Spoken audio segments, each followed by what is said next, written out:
মানব জীবন শ্রেষ্ঠ জীবনের একমাত্র উদ্দেশ্য ঈশ্বর প্রাপ্তি, তা যেন এই জীবনেই সফল হয়, এই কাতর প্রার্থনা। শ্রী শ্রী ঠাকুর আমাদের দিব্যচক্ষু দান করতে এলেন। দিব্যচক্ষু মানে দৈবিক আশীর্বাদ পুষ্ট চক্ষু। এই চর্মচক্ষুতে ঈশ্বর দর্শন হওয়া মুশকিল, আগে দিব্যচক্ষুর প্রয়োজন। যে কারণে ভগবান শ্রীকৃষ্ণের লীলা দর্শন করতে পারেননি অর্জুন, তখন অর্জুনকে বললেন আগে দিব্য দৃষ্টি দান করি তোমাকে, তারপরে তিনি তার রূপ পরিদর্শন করতে পেরেছিলেন। আমাদের সাধন ভজনের মাধ্যমে প্রত্যেকের তৃতীয় নেত্র, থার্ড আই, আজ্ঞাচক্র বা অন্তর্দৃষ্টির জাগরণের জন্য দীক্ষার সময় থেকে ঋত্বিক দেবতা আজ্ঞাচক্রের মাধ্যমে এই থার্ড আই বা তৃতীয় নেত্রের জাগরণ করলেন। এতে কি হয়? নাম করলে এই সদ্গুরু প্রদত্ত লেটেস্ট অবতার শ্রেষ্ঠ গুরু, গুরুর গুরু পুরুষোত্তমের দীক্ষা নিলে এবং তার সৎমন্ত্রে দীক্ষা নেওয়ার পরে মানুষের কি হয়? সৎনাম গ্রহণ করলে, সৎনাম গ্রহণ করলে মরা মানুষ জ্যান্ত হয়। ঠাকুর তা নিজের জীবদ্দশায় করে দেখালেন কুষ্টিয়াতে। আর নাম ধ্যান হসপিটাল করে 32 বেডের তিনি দেখালেন। মৃতপ্রায় ব্যক্তি বেঁচে ওঠে, মরা মানুষ জেগে ওঠে। আর কি হয়? মানুষ দীর্ঘায়ু হয়। সেটা আমার মাই উদাহরণ, যেখানে 50 বছর বয়সে লিখিত আছে যে তিনি মারা যাবেন, সে জায়গায় এখন 93। তাই নাম করলে মানুষের আর কি হয়? নাম করলে ব্রেন সেলগুলো জাগ্রত হয়ে ওঠে। যারা অ্যাবনর্মাল তারা নর্মাল হয়, বুদ্ধির বিকাশ ঘটে। আর কি হয়? স্নায়ু অ্যাক্টিভ হয়, সমস্ত দৌর্বল্য, সমস্ত রোগ শোক দুঃখ দুর্দশা অভাব অনটন দূরীভূত হয়। নাম করলে আর কি হয়? প্রারব্ধ কর্মফল, সঞ্চিত কর্মফল কাটিয়ে দেন তিনি। যদি এই সদ্গুরুর দীক্ষা গ্রহণ করে তার নির্দেশ মতো চললে এই জন্মে যাদের অল্পায়ু তারা দীর্ঘায়ু হয়ে ওঠেন।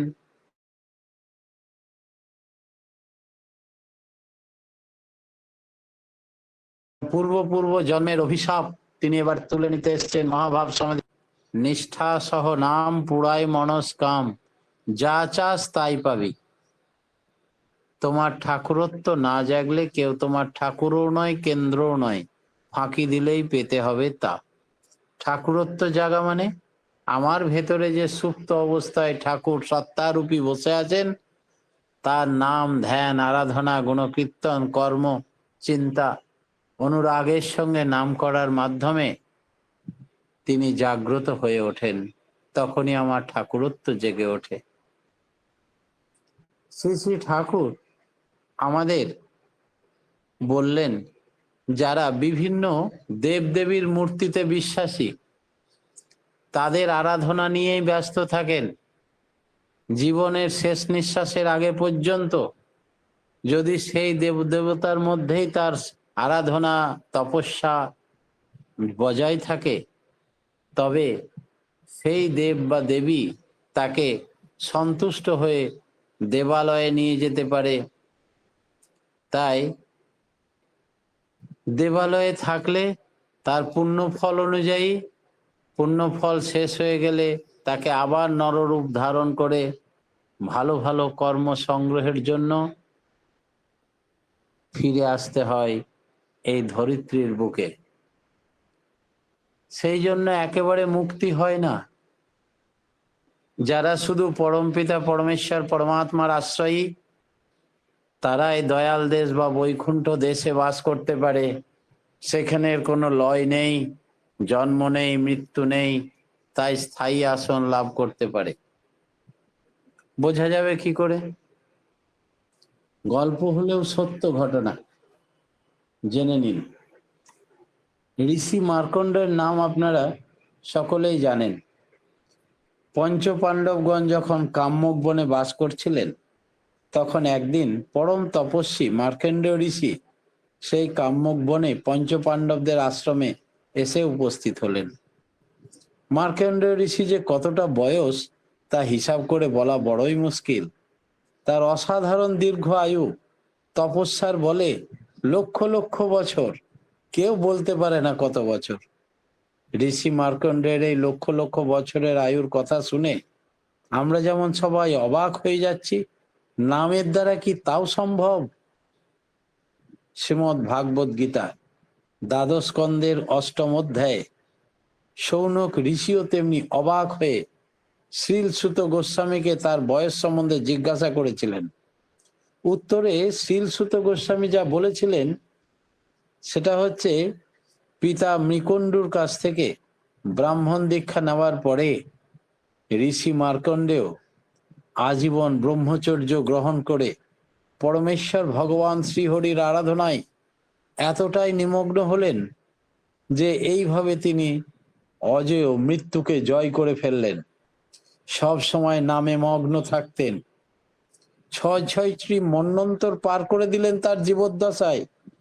মন্বন্তর শব্দের অর্থ আমরা জানি, মনুর সময়কাল। ভগবান শ্রীকৃষ্ণ গীতায় ব্যাখ্যা করেছেন। বিভিন্ন মনুর অধীনে বিভিন্ন সময় অতিবাহিত হয়। এখন চলছে সপ্তম মন্বন্তর, অর্থাৎ ইতিপূর্বে 6 জন মনুর অধীনের সময়কাল অতিবাহিত হয়ে গেছে, আর এখন সপ্তম মনুর সময়কাল চলছে। এখন বলতে শুধু আমাদের বর্তমান সময়টি নয়, আমাদের এই কলিযুগ ইতিপূর্বে যে সত্য ত্রেতা দাপর যুগ অতিক্রম করে এসেছে, তবে এই সপ্তম মনুর সময়কালে প্রবেশ করেছে। এক একজন মনুর অধীনের সময় কোটি কোটি বছর। যেমন আমাদের বর্তমান মনুর আয়ু 30,53,00,000 বৎসর, তার মধ্যে 12,04,00,000 বৎসর অতিবাহিত হয়ে গেছে ইতিমধ্যে। যাই হোক, এখন এইসব হিসাবের কথা বাদ দিয়ে আমরা আসল গল্পে ফিরে আসি। শুধু বুঝে এক বিশাল সময়, আমাদের ধারণাতীত অতীত এমন এক সময়ের কথা। এই বিশাল সময়ের মধ্যে সৃষ্টি স্থিতি লয় বহুবার হয়েছে।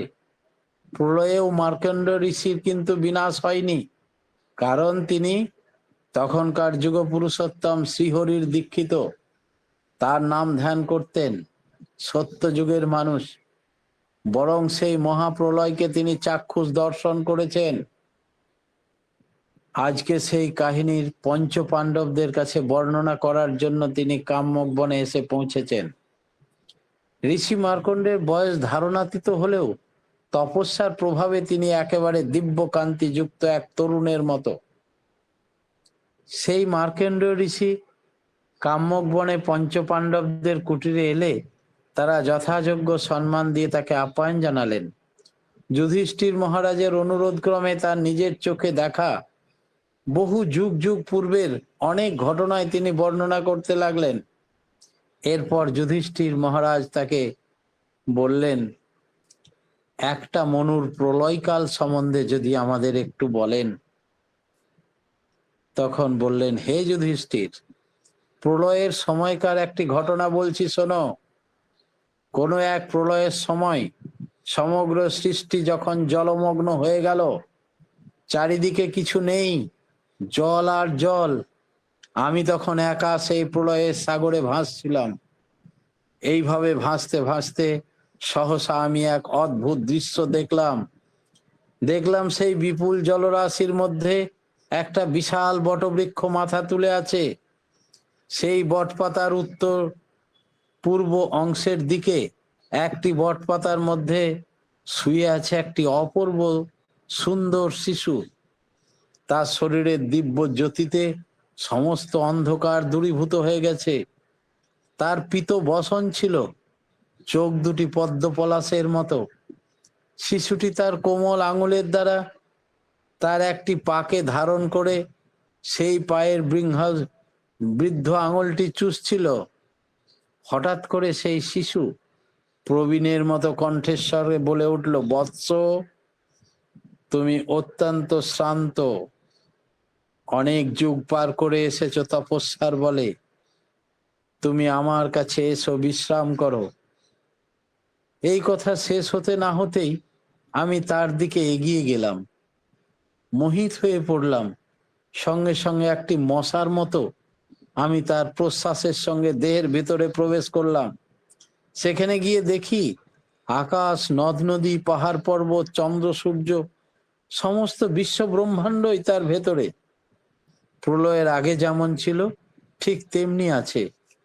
এরপর সেই শিশু তার নিঃশ্বাসের সঙ্গে আমাকে আবার বাইরে বের করে দিলেন।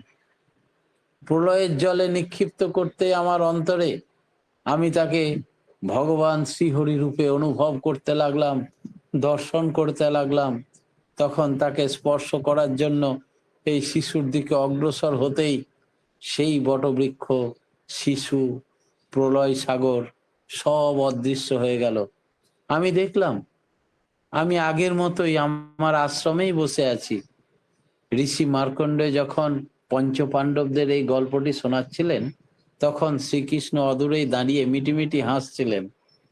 ঋষি এইবার পঞ্চপাণ্ডবদের উদ্দেশ্যে বলছেন, হে ধর্মরাজ যুধিষ্ঠির, হে অর্জুন, হে ভীম, এই প্রলয়ের সাগরে যে দিব্য শিশুটিকে আমি দর্শন করেছিলাম, তিনি হচ্ছেন তোমাদের এই সখা ভগবান শ্রীকৃষ্ণ। তখন তিনি তার এক অন্য লীলায় নিমগ্ন ছিলেন। তোমরা সর্বদা ওনার শরণাগত থেকো। এই বলে ঋষি মার্কণ্ডেয় শ্রী ভগবান শ্রীকৃষ্ণকে প্রণাম করলেন। সঙ্গে সঙ্গে দ্রৌপদী সহ পঞ্চ পাণ্ডবদের প্রত্যেকেই শ্রীকৃষ্ণকে প্রণাম জানালেন। তাহলে দেখা যাচ্ছে যে আজকে আমরা সেই ভগবানকে পেয়েছি, যাকে ধরলে প্রলয়ের হাত থেকে রক্ষা পাওয়া যায়। মার্কণ্ডেয় ঋষির মতো দীর্ঘ জীবন, উদ্দীপ্তময় জীবন লাভ করা যায়, যার মৃত্যুকে যিনি জয়লাভ করেছেন তেমন মানুষের সঙ্গ করা যায়। এই সমস্ত করতে গেলে আমাদের তৃণাদপি শুনিচেন তরুরেব সহিষ্ণুনা অমানেন মানং দেহি কীর্তনেন সদা হরি, এইরকম ভাব থাকতে হবে। তাছাড়া পরম পিতার দরবারে ঠাঁই হবে না। অহংকারী ধনী ব্যক্তি ভগবান দর্শন হয় না। একটা ঘটনা বলি, ভগবান জগন্নাথ দেবের 1927 খ্রিস্টাব্দের কথা। দক্ষিণ ভারতের হায়দ্রাবাদ শহরে ধনঞ্জয় মেহতা নামে অত্যন্ত ধনী ব্যক্তি বাস করতেন। সে তার ধন সম্পদের জন্য খুব গর্বিত ছিল। যদি কোনো ব্যক্তিগতভাবে ভগবান জগন্নাথ দেবের উপরে তার কোনো বিশ্বাস ছিল না, কিন্তু সেই জগন্নাথ ধাম পুরীর নানা মাহাত্ম্যর কথা শুনে পুরী ধাম দর্শন করার ইচ্ছা জাগলো। আর তাই সপরিবারে একবার পুরীতে বেড়াতে গেলেন। সেখানে এসে কাঠ দ্বারা নির্মিত জগন্নাথ, বলরাম, সুভদ্রা দেবীর অদ্ভুত মূর্তি সে চ্যালেঞ্জ জানানোর সিদ্ধান্ত নিল। মন্দিরে প্রতিদিন 3 বার ভোগ নিবেদন করা হয়। ধনঞ্জয় মেহতা সকল তীর্থযাত্রী জনসাধারণের সামনে ঘোষণা করলো, আমি জগন্নাথ দেবকে 1 লক্ষ টাকা দান করব, কিন্তু শর্ত হলো এই 1 লক্ষ টাকা দিয়ে একটি মাত্র পদ রান্না করে মাত্র একবারই জগন্নাথের ভোগ নিবেদন করতে হবে। সেই সময় শাকসবজি, ফল অত্যন্ত সস্তা ছিল। আজ থেকে প্রায় 300 বছর আগে সময়টা 100 টাকার মূল্য ছিল অপরিসীম। মূল্যবান সমস্ত সামগ্রী দিয়ে ভোগ রন্ধন শুরু হলো। 100 টাকায় যথেষ্ট, আর 1000 টাকার তো কথাই নাই। তা ছিল এক সারা মাসের জন্যই অনেক টাকা হয়ে আরো বাঁচত। তাই মন্দির কর্তৃপক্ষ কেউই চিন্তা করে কুল পাচ্ছিল না কি করে 1,00,000 টাকা দিয়ে তারা ভোগ রান্না করবেন, খাদ্যদ্রব্য কিনে জগন্নাথ দেবকে নিবেদন করা যেতে পারে। বিষয়টি বিখ্যাত জগন্নাথ মন্দিরের পূজারীর কাছে এক বিরাট সমস্যার দেখা গেল। তখন ভক্তের এমন চ্যালেঞ্জিং মনোভাব দর্শন করে নিশ্চিতভাবে ব্যথিত হয়ে উঠলেন পুরোহিতগণ। আমাদের কি তাকে উচিত এত বিশাল পরিমাণ টাকা, প্রকৃতপক্ষে অত্যন্ত বেশি, আমাদের কি তাকে স্বল্প পরিমাণ অর্থ দান করার জন্য বলা উচিত? এইসব কথা চিন্তা করতে লাগলো। আমরা জানি ভগবান জগন্নাথ দেব হচ্ছেন মহিমাময়, তার মন্দির হচ্ছে রাজকীয়, তার আরাধনা, ধর্মীয় সংস্কার ইত্যাদি হচ্ছে দিব্য। তাই কিভাবে আমরা এই ধনী লোককে কম টাকা দেওয়ার জন্য বলতে পারি? তাই সাধারণ নশ্বর জীবেরা তা পরিচালনা করতে পারি। এই সকল কথার উদ্ভাবন হতে লাগলো। তখনকার দিনে মাখন ছিল অত্যন্ত দামি, কেবলমাত্র ঘি আর কত রকমের প্রসাদ প্রস্তুত করা যায়, মাখন, নারকেল, তাল, মিচড়ি, সব দামি দামি প্রসাদ প্রস্তুত করতে খরচ পড়লো 10,000 টাকা। কিন্তু হায়দ্রাবাদের এই কোটিপতি চাইছে 1,00,000 টাকা মূল্যের প্রসাদ হবে এক বেলা। জগন্নাথ মন্দিরে আদিকাল থেকেই মন্দিরের আনন্দবাজারে লক্ষ লক্ষ মানুষ মহাপ্রসাদ বিতরণ করলে তারা প্রসাদ পায়। বহু রকমের সুস্বাদু প্রসাদের প্রাচুর্য আছে সেখানে। প্রকৃতপক্ষে পুরীর জগন্নাথ মন্দিরই হলো পৃথিবীর একমাত্র মন্দির যেখানে বিগ্রহ দর্শন এবং মহাপ্রসাদকে বেশি গুরুত্ব দেওয়া হয়। সকলেই সেই প্রসাদ গ্রহণ করেন। সেখানে জাতি, ধর্ম, বর্ণ নির্বিশেষে ভেদাভেদ নেই। কিন্তু কখনো এই ধরনের সমস্যা উদ্ভব হয়নি। এক নতুন সমস্যার সমাধান মন্দিরের পাচকগণের চিন্তা। কোন প্রসাদ নেই প্রস্তুতের খরচ 1,00,000 টাকা হতে পারে। অবশেষে মন্দির কর্তৃপক্ষ মিলে সিদ্ধান্ত নিল, চলো এই সমস্যাটা আমরা স্বয়ং জগন্নাথ দেবকেই জানাই, তিনি যা করার করবেন। তখন সকলে মিলে জগন্নাথ দেবের কাছে প্রার্থনা জানালো। পান্ডা এবং পুরোহিতের আকুল প্রার্থনায় ভগবানের কাছে সমস্যার সমাধান হলো। হে ভগবান, দয়া করে আমাদের জানিয়ে দাও 1,00,000 টাকা দামের কোন প্রসাদটি তুমি পছন্দ করছো। এদিকে ধনী ধনঞ্জয় মেহতা হায়দ্রাবাদ থেকে ব্যবসাদার যাবতীয় জিনিস নিয়ে এসছেন, উদ্বিগ্ন। সে আর বেশি দিন পুরীতে থাকতে চাইছে না। সুতরাং পরদিন সকালে তাকে পান্ডাদের জানাতে বলল 1,00,000 টাকার প্রসাদ বিষয়ে তারা কি সিদ্ধান্ত নিল। পান্ডারা জানালো স্বয়ং ভগবানের কাছে উত্তর পাওয়ার পর অপেক্ষা করছেন। ধনী ধনঞ্জয় মেহতা ঠিক এই ঘটনাটি ঘটুক এরকমটাই চাইছিলেন। পুরীতে আরো কিছুদিন থাকতে রাজি হলো। প্রকৃতপক্ষে ভগবান এই অহংকারী ধনীর কি করে অহংকার চূর্ণ করলেন দেখুন। 1,00,000 টাকা অনন্ত ব্রহ্মাণ্ডের মালিক ভগবানের কাছে অতি ক্ষুদ্র বস্তু, এটা কিছুই না বলা চলে। যাই হোক, অবশেষে জগন্নাথ পান্ডাদের আকুল প্রার্থনায় তিনি সাড়া দিয়ে স্বপ্নাদেশ দিলেন, ওই ধনী ব্যক্তিটিকে বলো আমার একটি পান নিবেদন করতে, কিন্তু সেই পান পাতাটির ভেতরে চুন মিশ্রিত সুপারি থাকবে না, বরং চুনের বদলে থাকবে কেবল মিহি মুক্তা চূর্ণ। আর সেই মুক্তা চূর্ণ সে মুক্তা চূর্ণ হলে চলবে না, এই মুক্তাটিকে জন্মাতে হবে পুরুষ হাতির কপালের অভ্যন্তরে। ব্রাহ্মণ বা পান্ডাদের কাছে ভগবানের এই স্বপ্নাদেশের কথা শুনে ধন সম্পদে গর্বিত ধনঞ্জয় মেহতা চুপসে গেল। পান্ডারা তাকে বলল, জগন্নাথ দেব আপনার কাছ থেকে একটা সাধারণ পান চেয়েছেন। শুধুমাত্র পান আর সুপারি দিয়ে নয়, এই সুপারিটি পুরুষ হাতির কপালের ভেতর জন্মানো মুক্তা চূর্ণ দিয়ে বিশেষভাবে প্রস্তুত হবে। একটি পান ও সুপারি এ যুগে কত সস্তা, বড় জোর 8 আনা। কিন্তু এই সুপারি পুরুষ হাতির কপালের ভেতর জন্মানো মুক্তর মিহি সুরু মিশ্রিত করতে হবে। এই ব্যাপারটি ধন গর্বে গর্বিত ধনঞ্জয় মেহতাকে আশঙ্কিত করলো। কিভাবে পাবেন? সাপের মাথার মণির মতোই পুরুষ হাতির কপালে জন্মায় এক ধরনের মুক্তা, তা অত্যন্ত দুর্লভ। হাতি মরাই হোক আর জ্যান্তই হোক, হাতির দাম 1,00,000 টাকা। তাহলে এখন তাকে দুর্লভ হাতিটিকে খুঁজে বার করতে হবে এবং হাতিকে হত্যা করে এইটি কালেকশন করতে হবে। 10 লক্ষ টাকার মধ্যে একটি হাতি ওই রকম কপালে মুক্তার জন্ম নেয়, তাও হয়তো নেয় না। এই মুক্তাটিকে বলা হয় গজমুক্তা। একটি হাতির পিছনে 1 লক্ষ টাকা খরচ করতে হবে। তখন এই কোটি টাকার মুক্ত সমৃদ্ধ হাতি সমন্বয়ের জন্য খরচ করতে হবে ভেবে মাথা ঘুরে গেল।